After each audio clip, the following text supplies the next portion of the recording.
দর্শক বন্ধু, আমি দশভুজামা ব্লগস আবারও চলে এসেছি আরও একটা একাদশী নিয়ে।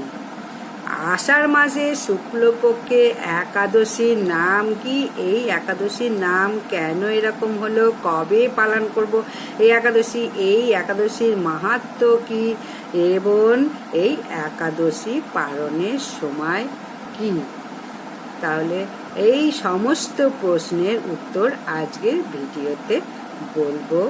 তাহলে প্রত্যেকে সুখ শান্তি সমৃদ্ধি কামনা করে আমি আমার ব্লগটা শুরু করছি। আশা করছি প্রত্যেকের ভালো লাগবে। এই আষাঢ় মাসের শুক্লপক্ষীয় একাদশীর নাম শয়ন একাদশী। এবং কেন এই রকম শয়ন একাদশী নাম হলো? ভগবান শ্রী বিষ্ণু এই একাদশীতেই শয়ন গ্রহণ করেছিলেন। সেই স্নাগের ওপরে একটি বিশেষ শয্যার উপরে যোগ নিদ্রায় শয়ন গ্রহণ করেন, তাই একাদশীর নাম শয়ন একাদশী। তাই কোনো গৌড়ীয় মঠ এই শয়ন একাদশী থেকে চাতুর্মাস্য ব্রত পালন শুরু করে দেয়, কিন্তু ইস্কন আবার এই একাদশীর ঠিক কয়েকদিন পরে যে পূর্ণিমা, সেই পূর্ণিমা থেকে চাতুর্মাস্য পালন করে। প্রথম মাসে যে শাক খাওয়া বারণ, কখনো এই পূর্ণিমা থেকে, আষাঢ় মাসে পূর্ণিমা যেটা লাগবে এই মাসে কখনো কোনো শাক খাবে না। শাক খাওয়া নিষেধ এই চাতুর্মাস্য ব্রততে। তাহলে এই একাদশী পড়েছে শ্রাবণ মাসের 1 তারিখ বুধবার। বাংলার শ্রাবণ মাসের 1 তারিখ বুধবার, ইংরাজি 17 জুলাই এই একাদশী পড়েছে। এই একাদশী শয়ন একাদশী নামে পরিচিত। ব্রহ্মা দেবর্ষি নারদকে এই একাদশী সমস্ত ঘটনা বলছে। এটা পুরো আশ্চর্য। এই সমস্ত পাপ বিনাশিনী, সর্বপুণ্যদায়িনী, তাই প্রত্যেকটি মানুষের শয়ন একাদশী পালন করা উচিত। একটা একাদশী প্রত্যেকটা মানুষের পালন করা একান্ত কর্তব্য।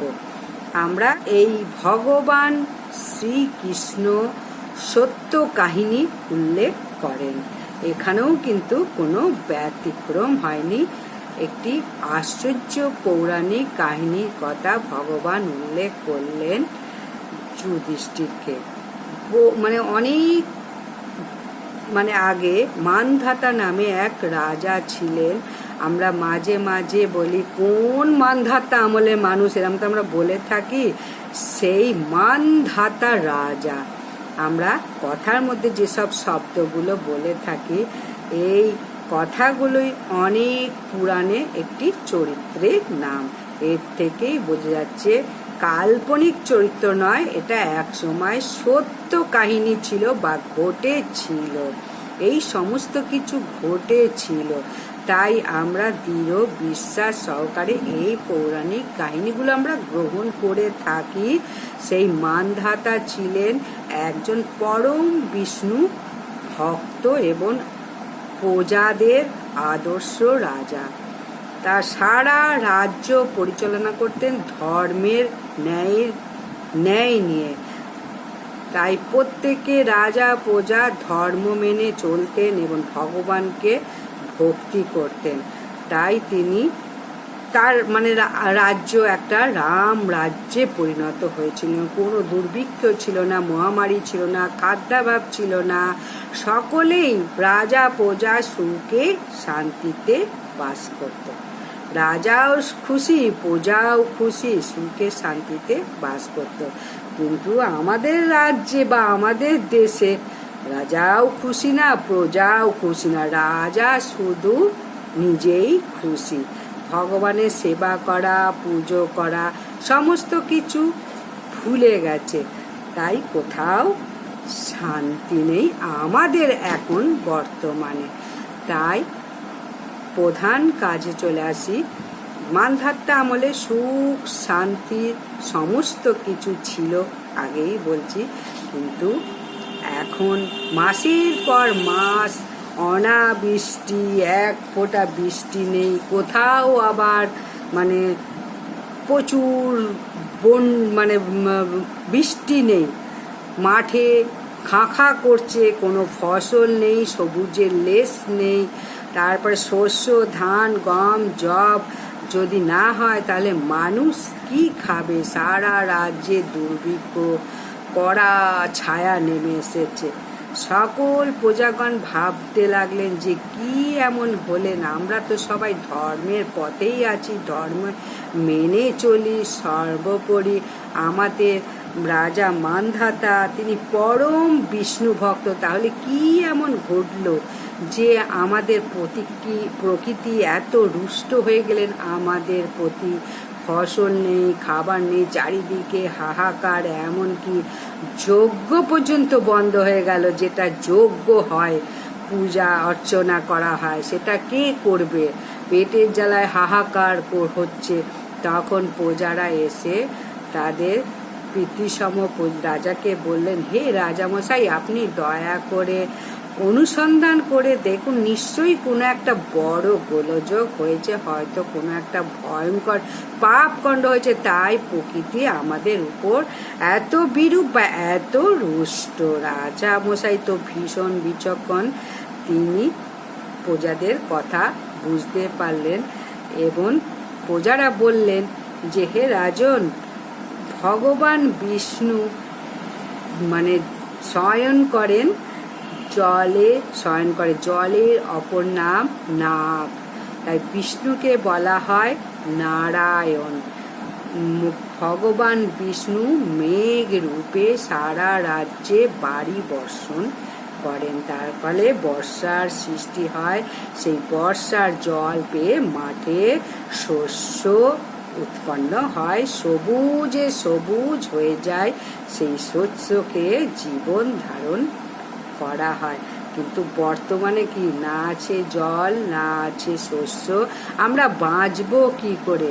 হে রাজন, আপনি এমন কিছু উপায় করে অবলম্বন করুন যাতে আমাদের সত্যিকারে কোনো কল্যাণ হয় বা ফসল উৎপন্ন হয়। বিচক্ষণ রাজা সমস্ত কথা শুনে বললেন, সত্যিই তো ঠিকই তো বলছে। এবার তখন প্রজাদের কথা রাজা শুনলেন এবং শুনে বললেন, ঠিক আছে, অবশ্যই আমি এর বিহিত করার চেষ্টা করব। যেই বলল সেই শুরু হয়ে গেল কর্ম। রাজা তখন কিছু সৈন্য সামন্ত নিয়ে দুর্গম জঙ্গলে প্রবেশ করলেন। তারপরে তখনকার দিনে মহান মহান ঋষিরা বনের মধ্যে থাকতো, পর্ণকুটির নির্মাণ করে থাকতেন এবং ওখানে কেউ যদি যেতেন তাদের প্রত্যেকের কল্যাণের কথা বলতেন। রাজা মানধাতা তো একটার পর একটা ঋষি ঘরে গেলেন, শেষে গিয়ে অঙ্গিরা ঋষির আশ্রমে গেলেন। রাজা যথারীতি অঙ্গিরা ঋষির চরণ বন্দনা করলেন এবং অনেক স্তব স্তুতি প্রণাম করলেন। অঙ্গিরা ঋষি ভীষণ খুশি হলেন রাজার এই অভ্যর্থনায়। ঋষি ধ্যানস্থ হয়ে রাজার মনের কথা সমস্ত বুঝতে পারলেন, রাজা কেন আমার কাছে এসছেন এবং কি তার উদ্দেশ্য। আগেকার দিনে এই রকম মুনি ঋষি থাকতেন। তখন রাজাকে বলতেন, তোমার রাজ্যে একজন ভীষণ অনর্থ হচ্ছে, আমি বুঝতে পারছি। কি অনর্থ? যে একজন শুদ্ধ তপস্যা করছেন, যে তপস্যা করা ব্রাহ্মণের কাজ, তাই তোমার রাজ্যে এত অনাবৃষ্টি, দুর্ভিক্ষ, খাদ্যের অভাব হচ্ছে। তুমি এই তপস্যা, আমরা ভাববো যে এই তপস্যা করে, শুদ্ধ যদি তপস্যা করে তাহলে কি হবে, এতে এত অন্যায় কিসের? কিন্তু তখনকার দিনে বর্ণ অনুযায়ী সমস্ত কিছু গুণ এবং বর্ণ অনুযায়ী সমস্ত কাজ নির্ধারিত হতো তখনকার দিনে। শূদ্র যদি দৈব অস্ত্র পায় তাহলে সে তো সঠিক জানে না কিভাবে সেই অস্ত্র প্রয়োগ করতে হবে, সে হয়তো সৃষ্টিকেই ধ্বংস করে দেবে যদি সেই রকম অস্ত্র পায়, তার তো গুণ নেই। আমরা যেমন দেখছি যে আমেরিকার হাতে যখন পরমাণু বোমা এসে গেল, সেটা ঠিকভাবে ব্যবহার করলো না, সে কী করলো, জাপানের ওপর হিরোশিমা নাগাসাকি পুরো একেবারে ধ্বংস করে দিল। আজও জাপানের মানুষকে সেই তার ফল ভোগ করতে হচ্ছে। তাই অনধিকারী ব্যক্তির ওপর যদি কোনো সেই রকম অস্ত্র মেলে তাহলে ঘোর অমঙ্গল। সেই কারণে শূদ্রদের তপস্যা করা নিষেধ। এবার রাজা কি করলো, মুনিবরকে বলল, আমি কিন্তু তাকে প্রাণদণ্ড দিতে পারবো না, দয়া করে আমাকে ক্ষমা করো। তখন মুনি বললেন, ঠিক আছে, আমি একটা সহজ উপায় বলে দিচ্ছি। সামনেই আসছে একটা শয়ন একাদশী, তুমি তোমার প্রজাদের সঙ্গে নিষ্ঠার সঙ্গে এই একাদশী পালন করো, সমস্ত পাপ ধুয়ে মুছে যাবে এবং তোমরা সকলে মিলে সুখে স্বাচ্ছন্দ্যে বসবাস করবে। শেষ পর্যন্ত সেই রাজা মুনির কথায় শয়ন একাদশী পালন করলো। তারপর আকাশে বৃষ্টি হলো, শস্য হলো, প্রজারা আবার সুখে জীবনযাপন করতে লাগলো। তাহলে বুঝতেই পারছো যে একাদশী পালন যুগ যুগ ধরে লক্ষ কোটি বছর আগে থেকেই শুরু হয়েছে। রাজা প্রজা সকলেই এই একাদশী পালন করে আসছে এবং শয়ন একাদশী অত্যন্ত প্রসিদ্ধ একাদশী। ভগবান দেখেন, আমি যখন জেগে আছি তখন তো তোমরা কি করছো আমি দেখতে পাচ্ছি, কিন্তু আমি যখন ঘুমিয়ে থাকবো তখন কারা কারা ভক্তি করছো আমি তখন শুয়ে থেকে দেখি। তাহলে প্রত্যেকে যেন খুব সুন্দরভাবে শয়ন একাদশী পালন করো এবং চাতুর্মাস্য ব্রত পালন করো, তাহলে কিন্তু খুব মঙ্গল হবে। তাহলে ভাগবত যে পড়ে বা সংগ্রহ করে এটা কিন্তু খুব মঙ্গল। তাই 18 খণ্ডের ভাগবত গীতাও পড়তে পারো। পারণের সময় এবারে ঠিক 18 তারিখ 2রা শ্রাবণ, আমাদের ভারতে হচ্ছে পারণের সময়টা 5টা 6 থেকে। পারণটা কিন্তু ঠিক নিয়ম মেনে করো। তাহলে শয়ন একাদশী সম্বন্ধে বললাম, প্রত্যেকে পালন করো, দেখো খুব ভালো লাগবে এই শয়ন একাদশী করলে। মতো বিদায় এখানে শেষ করছি। প্রত্যেকে ভালো থাকো, সুখে থাকো, শান্তি থাকো, এই কামনা করে আমি আমার ব্লগটা শেষ করছি।